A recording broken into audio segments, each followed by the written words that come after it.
Medicamentos inmunosupresores, medicamentos inmunosupresores. Perdón, me quedé en blanco por un momento.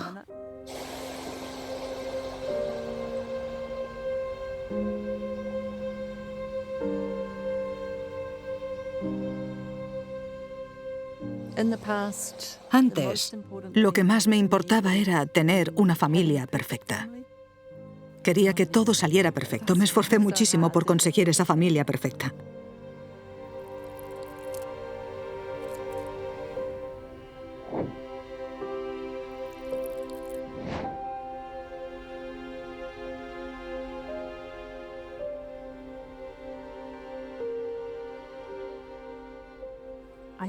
Pensaba que había sufrido tanto por amar demasiado, pero en realidad lo que tenía eran muchas expectativas de que los demás me amaran. Y perder a esa persona que me daba amor me hizo sentir completamente vacía, como si no pudiera seguir adelante.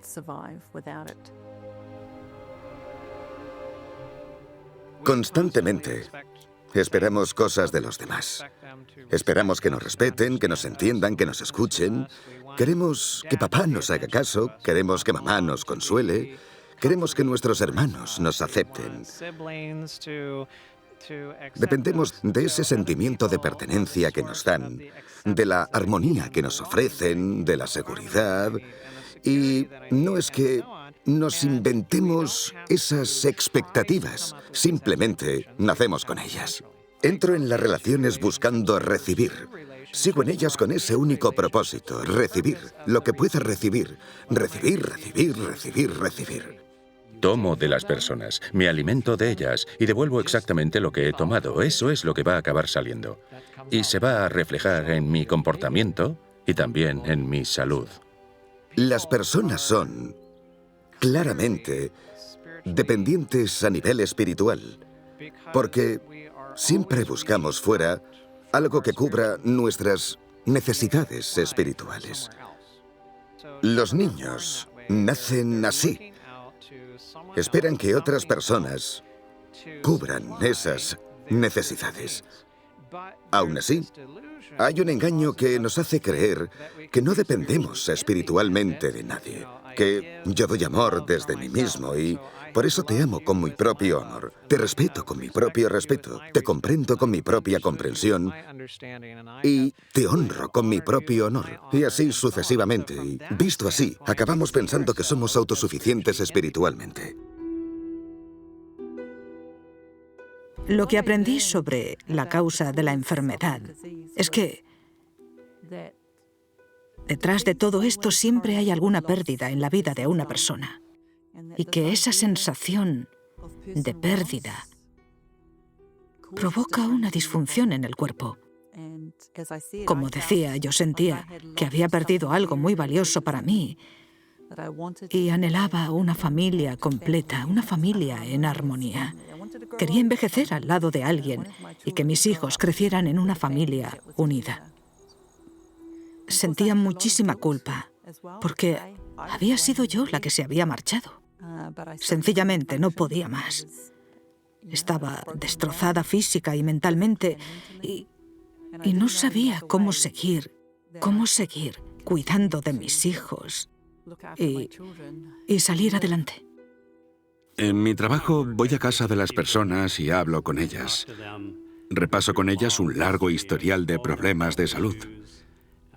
Hablamos de cómo van sus relaciones personales. También les hago exploraciones físicas y, por lo que he visto, la pérdida de un ser querido suele ser la pérdida más importante que me suelen contar. Y creo que eso tiene que ver con las necesidades espirituales que tenemos. La necesidad de amor, de alegría, de sentirnos valorados. Muchas veces intentamos cubrir esas necesidades a través de las personas que tenemos cerca, de nuestros seres queridos. No todas las pérdidas acaban en enfermedad. Solo ocurre con aquello que sentimos que nos pertenecía. Y cuanto más signifique para mí, más grave puede ser la enfermedad si lo pierdo. A nivel espiritual, no tenemos el mismo margen que en lo físico. En lo físico podemos respirar a medias y seguir bien. Podemos tener menos oxígeno en sangre y seguir vivos. Podemos beber menos agua y seguir bien, o dormir menos y seguir funcionando. Eso sí, esa tolerancia llega hasta un punto y después el sistema colapsa. Si comes muy poco, acabarás desnutrido. Si comes demasiado, tendrás sobrepeso. Pero cuando hablamos de necesidades espirituales, hablamos de ser o no ser, todo o nada. El amor tiene que ser completo, al 100%, y la seguridad también. Por eso nos sentimos inseguros cuando no tenemos la certeza de que todo está completamente seguro. No se puede hablar de seguridad a medias. No es posible. Tu marido no puede serte fiel 364 días al año y dejar de serlo justo el día 365. Eso se consideraría una traición, ¿no? Eso no puede llamarse fidelidad. Lo mismo pasa con la verdad. O es verdad o es mentira. Incluso una pequeña mentira que percibas en otra persona puede provocarte una inquietud muy profunda porque no puedes aceptar una mentira. Sea cual sea nuestra necesidad espiritual, armonía, seguridad, verdad, pertenencia, la necesitamos por completo. No parcialmente, sino por completo. Y puedes tener muy poco, pero nunca demasiado.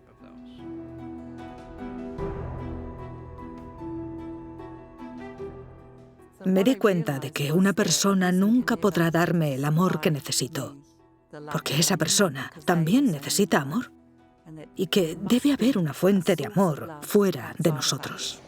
Y no puede ser otro ser humano, porque todo ser humano necesita esas mismas cosas y las necesita de la misma manera.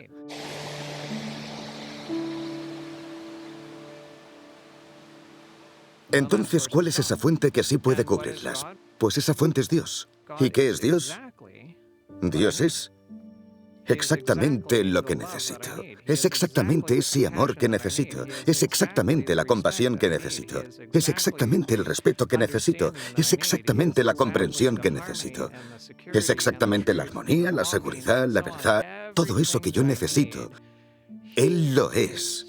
Y me lo ofrece en cada momento, de forma plena. Y Él es alguien cercano. Se interesa personalmente por mi vida y por lo que me está pasando. Y lo hace de forma desinteresada. Me le ofrece todo por mi bien, no por el suyo. Crecí en un entorno cristiano.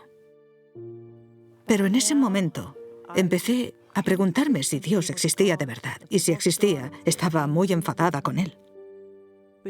Porque sentía que no me aportaba nada. El Dios que yo me había imaginado era el causante de todos mis problemas, o al menos así lo veía yo, pero en realidad Él era la fuente de amor y estaba esperando que yo aceptara ese amor que tenía para mí. Y era tan simple como esto, necesitaba acudir a Él para encontrar esa plenitud que estaba buscando en otra persona.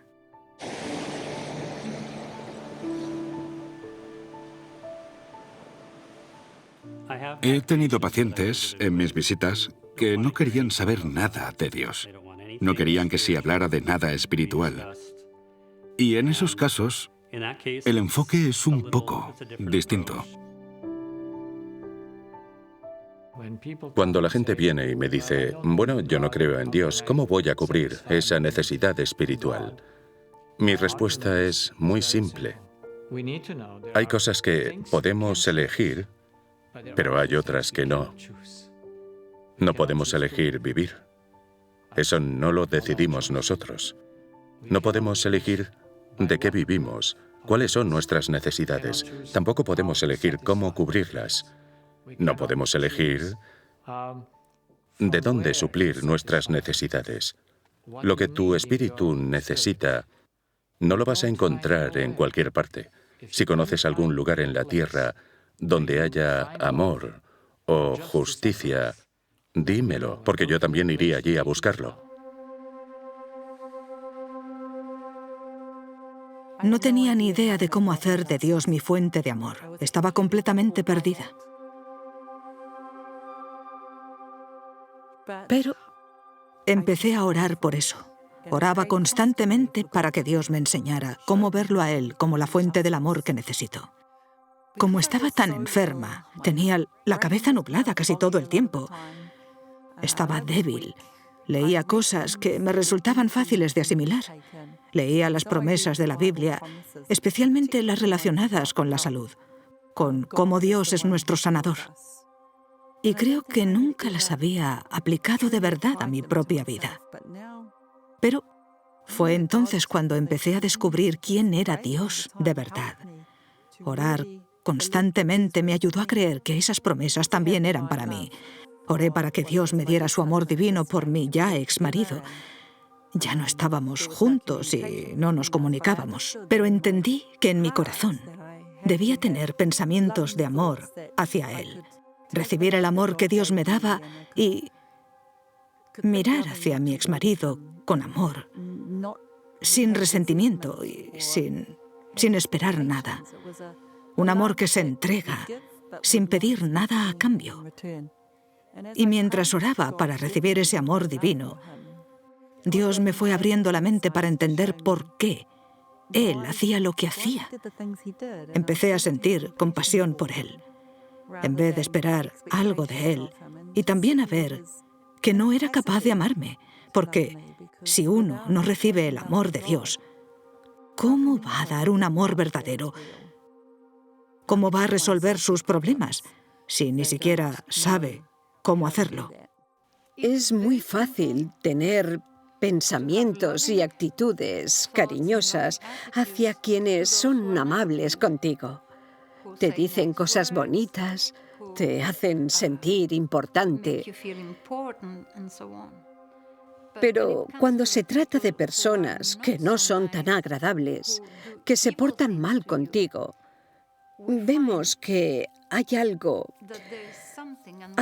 en la naturaleza humana que nos lleva a reaccionar contra quienes no son amables con nosotros. Y eso es lo que llamamos la decepción humana, que nos hace pensar que los demás deberían portarse bien con nosotros. Y cuando nos damos cuenta de que no todo el mundo está dispuesto a hacerlo, surgen los conflictos y después la enfermedad.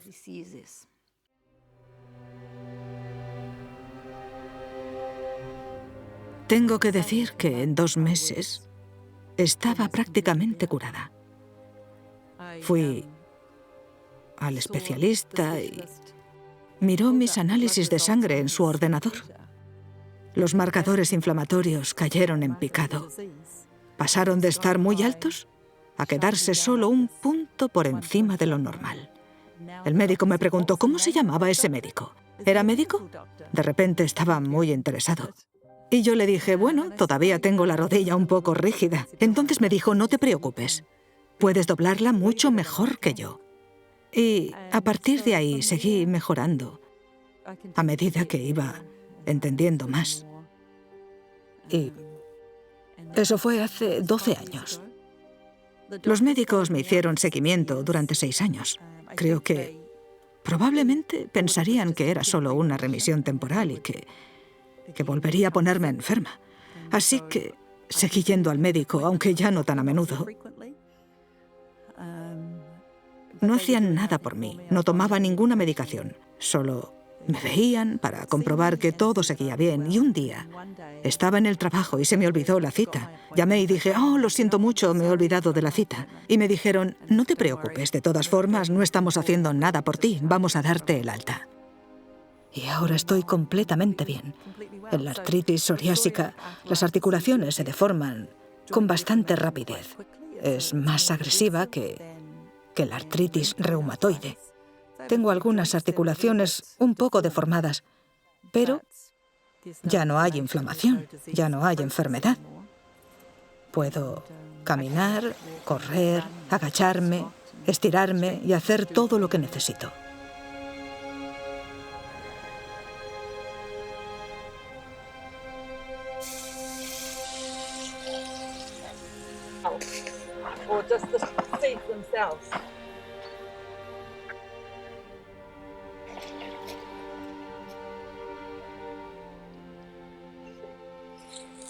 Solo el corazón humano va en contra de cómo funciona todo en la naturaleza. En el corazón humano deseamos todo lo mejor para nosotros. No buscamos la felicidad de los demás, sino la nuestra. Buscamos relacionarnos con los demás para acumular amor, sin darnos cuenta de que eso es imposible. Si yo te trato con respeto, espero que tú me devuelvas ese respeto. Y cuando te quiero, espero que tú también me quieras. Eso muestra la dependencia espiritual.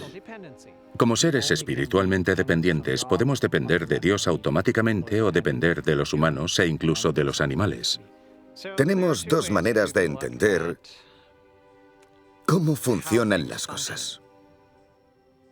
En general, una es pensar que damos algo para recibir algo a cambio, o que tomamos o recibimos para después dar. La cuestión es preguntarnos qué va primero y qué va después. ¿Lo primero es tomar o recibir o lo primero es dar? Todo lo que vemos en la naturaleza funciona según ciertas leyes, ¿verdad? Y lo mismo pasa con nuestro cuerpo.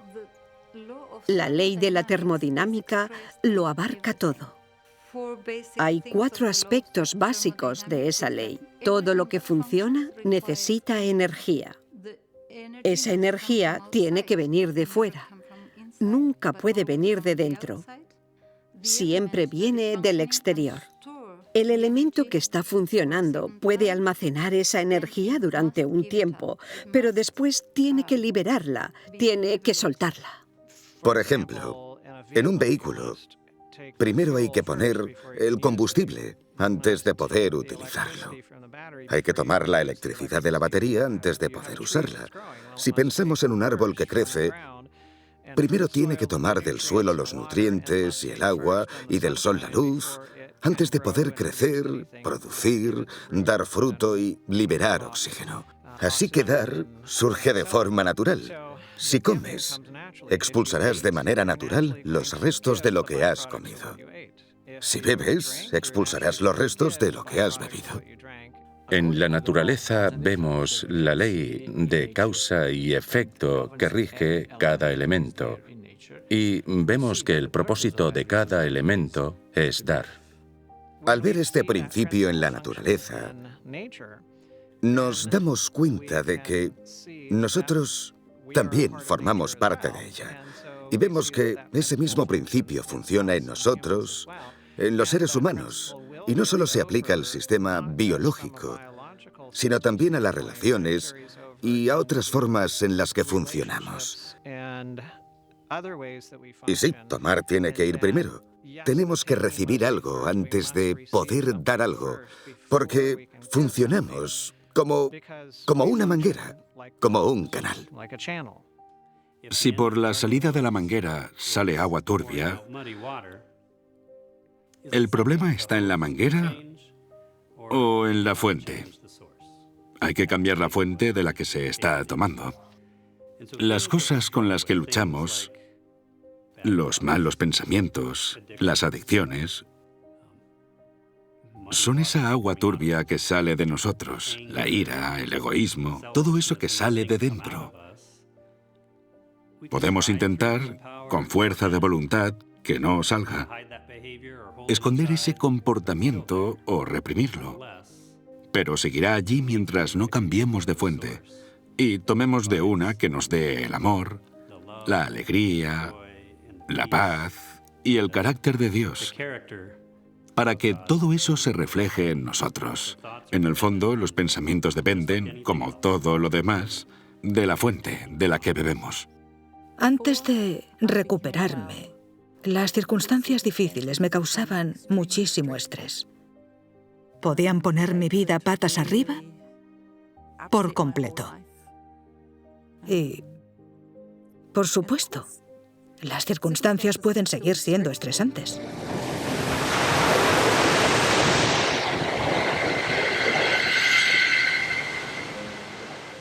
Pero la diferencia es que ahora sé que hay solución y que esas circunstancias en realidad están ahí por mi bien. El estrés que a veces siento me muestra mi falta de confianza en aquel que siempre cuida de mí y no permite que me pase nada malo. Sí, ahora lo veo diferente. Puede ser estresante en ese momento, puede ser estresante durante semanas, puede ser estresante incluso durante meses, pero nunca llego al punto de desesperarme y no querer seguir viviendo, porque sé que hay una solución, que hay un propósito, y confío en mi Dios. Y cuando dejo de confiar en Él, sé que hay algo equivocado en mi manera de pensar que tiene que ser revelado. Entonces acudo a Él para que me ayude y me dé los pensamientos correctos. Él me da su manera de pensar, una forma de pensar marcada por su amor que nunca condena a nadie por lo que hace, ni tampoco me condena a mí, porque Dios no condena.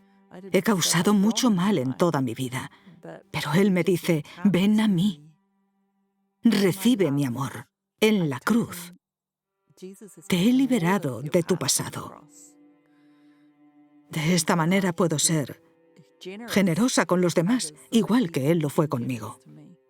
Si tuviera esa conexión y tomara de Dios esa información, sus palabras de amor, sería así. Trataría a mi prójimo como Dios me trata a mí. O sea, si recibo amor, daré amor. Si recibo justicia, actuaré con justicia. El hecho de que Dios me sanara del pensamiento que causó aquella terrible enfermedad no significa que de repente me volviera perfecta ni que conociera toda la verdad. Eso era solo la punta del iceberg. Debajo había mucho más. Es como pelar una cebolla. Hay capas de dolor, capas de pensamientos equivocados, de pensamientos engañosos que todos tenemos porque no somos perfectos. Yo no entendía que cuando fallo, cuando yo sola me meto en problemas o cuando surgen ciertas situaciones, eso muestra que en realidad quedan aún muchas formas erróneas de pensar. No entendía que todo eso tenía que revelarse para que lo pudiera ver, porque era la única manera de poder llevarlo a Dios. Años más tarde pasé por otro momento de desesperación y dije, Dios, tienes que mostrarme cómo me sanaste. Tienes que enseñarme cómo pude tener aquel gozo y aquella paz que ahora siento, que me faltan por completo. Y entonces me di cuenta de que donde Dios me sanó fue en la cruz. Pero no basta con haber entregado mi vida a Cristo hace 12 años y que eso me ayude en el día de hoy. La Biblia dice, Pablo dice en la Biblia, que muero cada día. Cada día tengo que llevar a la cruz lo que veo salir de mí y cambiar mi vida por la vida de Jesús. Cuando tengo un problema o me pongo enferma, sé que puedo pedirle a Dios que me muestre qué es lo que me está enfermando. ¿Qué hay de equivocado en mi manera de pensar? Porque todos nacemos con esta forma errónea de evaluar las cosas y verlas de manera equivocada. Mientras reciba lo que creo que necesito, seguiré invirtiendo en esa relación. Pero cuando siento que no recibo lo suficiente, o que no recibo nada, o incluso cuando intentan quitarme lo que más valoro, dejo de invertir en esa relación y busco la forma de romper porque no recibo lo que yo necesito y, por tanto, no me siento satisfecho. Mis relaciones cambiaron después de esto, porque mis expectativas habían cambiado. Y con mis hijos. Creo que ahí fue donde más se notó el cambio, porque una madre siempre quiere que sus hijos sean buenos, por su propio bien. Queremos que les vaya bien, por su propio bien, o al menos eso creemos, que es por su propio bien. Ahora puedo dejar de presionarles para que hagan lo que yo creo que deberían hacer. Les doy la libertad de cometer los errores que necesiten para que lleguen a la misma solución que yo llegué. Que no tienen amor dentro de ellos y que ningún ser humano se lo puede dar de verdad. Y eso les da muchísima más libertad. Antes las conversaciones podían ser difíciles o quizá ni siquiera querían hablar conmigo de esas cosas porque saben que mamá siempre intentará salirse con la suya. Ahora puedo escuchar su punto de vista y ellos pueden escuchar el mío. Esa es la gran diferencia. Que estamos más dispuestos a escucharnos el uno al otro y a tener esa conversación, porque hay libertad y todo resulta más llevadero.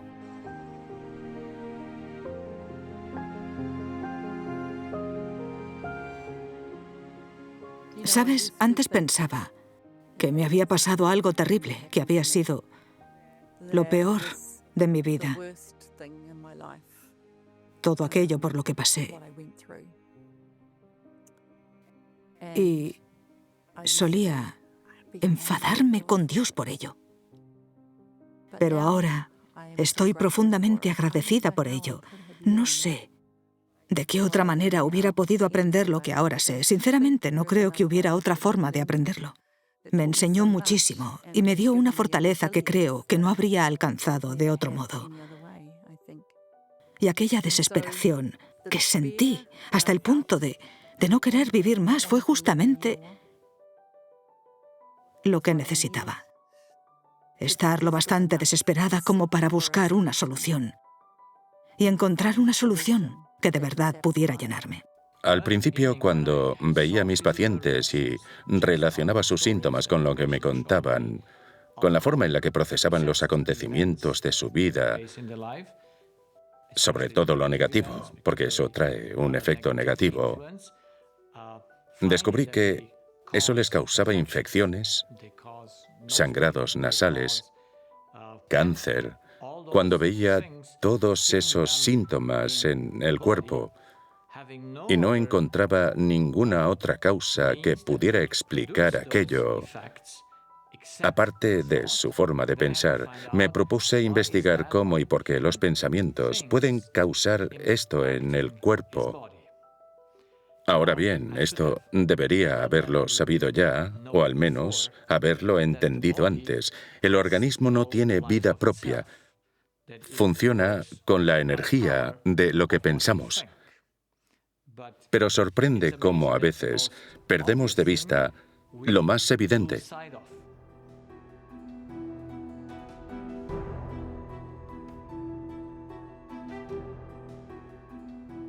Hay estudios que dicen que alrededor del 90% de las personas que van a su médico de cabecera presentan algún tipo de componente psicosomático. Eso significa que algo está ocurriendo en la mente y está afectando al cuerpo, ya sea en forma de dolores de cabeza, fatiga o cualquier otro problema.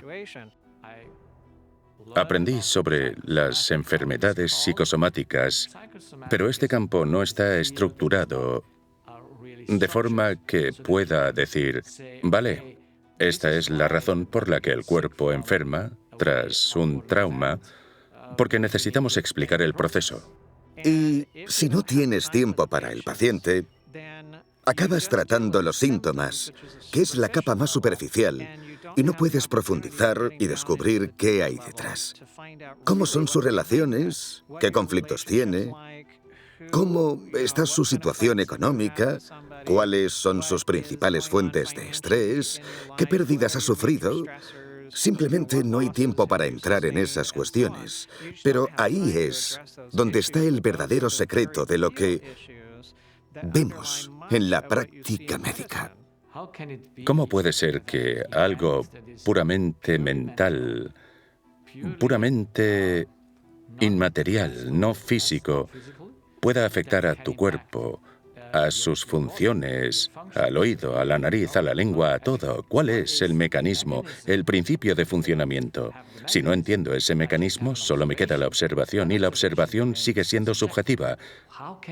¿Cómo es posible que algo que escuchas en las noticias pueda llevarte a saltar por la ventana o hacerte daño? Cuando en la vida de una persona ocurre una determinada situación y lo asume como pérdida personal, eso afectará a su salud, ya sea salud física o salud mental. Como médico, puedo ver con claridad la relación entre los conflictos, las creencias y otros aspectos más espirituales, y el impacto que todo eso tiene en la salud de mis pacientes. Antes, en mi carrera, no lo podía ver, porque no tenía tiempo para hacer preguntas. No tenía tiempo para profundizar en la vida de mis pacientes. Una de las preguntas que no quieres hacerle a un paciente es: ¿cómo estás de verdad? Primero le preguntas: ¿cómo estás? Y te responde bien. Pero si vuelves a preguntárselo: ¿cómo estás de verdad?, entonces entiende que no es solo una fórmula de cortesía. Estás mostrando un interés real por lo que está pasando en su vida, y cuando lo haces, empiezas a comprender aspectos de la vida de esa persona que antes no habrías podido entender. Esa fue mi experiencia.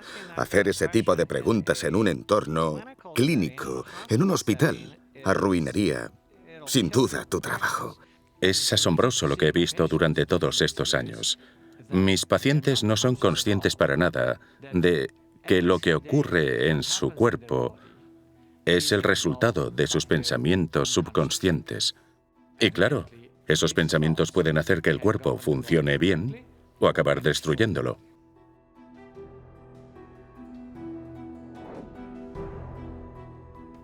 El amor que Dios da, se lo da a todos.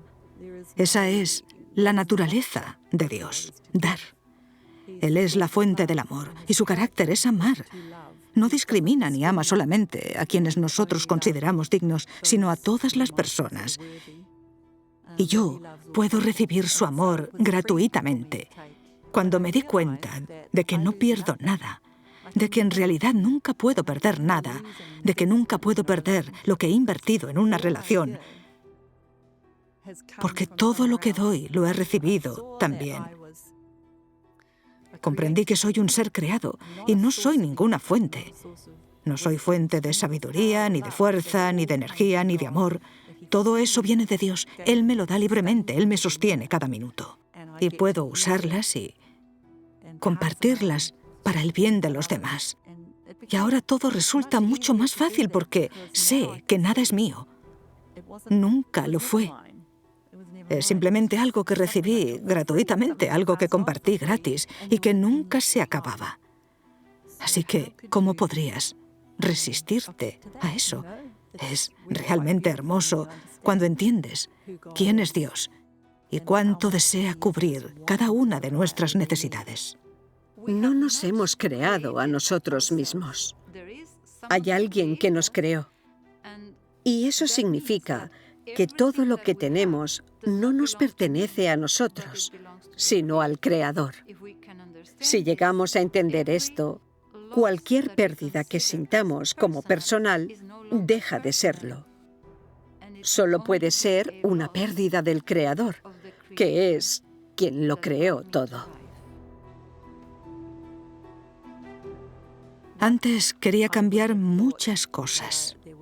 De hecho, A veces te despiertas en mitad de la noche y piensas, si pudiera volver atrás y cambiar esto o aquello. Pero ya no lo veo así. Sé que todo fue necesario, que Dios, en su providencia, permitió todo aquello para poder salvarme, para mostrarme que no necesitaba cambiar mis circunstancias, sino mi corazón, porque el problema estaba en mí. Y Él quería ayudarme a librarme de ese problema. Ahora puedo decir que no cambiaría nada. Sé que todo fue por mi bien, para llegar a un estado de verdadera paz y felicidad. Y mi deseo es contar a los demás lo que he aprendido. Ese es mi mayor propósito, porque esto me salvó de la desesperación y destrucción. No sé dónde estaría ahora si no hubiera aprendido a cambiar mi forma de pensar.